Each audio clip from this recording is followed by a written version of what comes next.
Hey everyone, my name is Ben Kane, and for my future, my goal is really to probably work with young adults.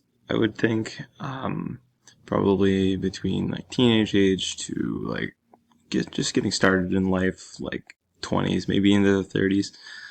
I don't know if that's still considered young adult or not, but and I really want to do something kind of to promote diversity and kind of support people to um, find access to things that they may not have had access to without support, and as well as kind of creating more systemic things to be put in place so that there aren't as many struggles that face people um, that are dealing with things in the world, whether that be race, sexual orientation, disabilities, poverty, really anything that creates barriers for people in this country.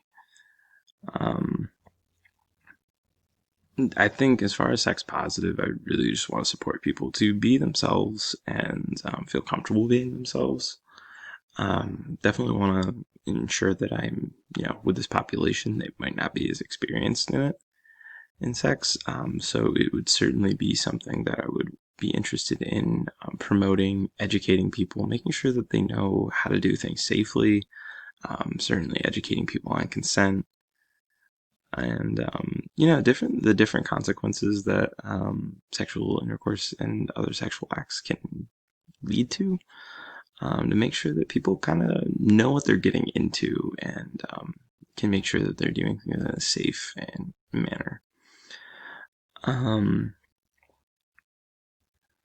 as far as my final burning question, so this is something that I don't know, maybe I probably could look up, but I was wondering if human sexuality can change as people age, just due to the fact that, you know, we are constantly learning and changing and evolving as people. And I wonder if that's one facet of life that, if it remains kind of static or if it changes throughout time. I mean, certainly people change as they go along, but sometimes that's more of they were denying their true self sort of situation. So I wonder if it's actually something where it's like as fluid as, oh, well, for the first 25 years of my life, I was gay. And then one day I woke up and I was bisexual or something like that. I don't know. It's kind of that kind of question more so that would interest me. Thank you guys for watching my video. And I hope you guys enjoy this class.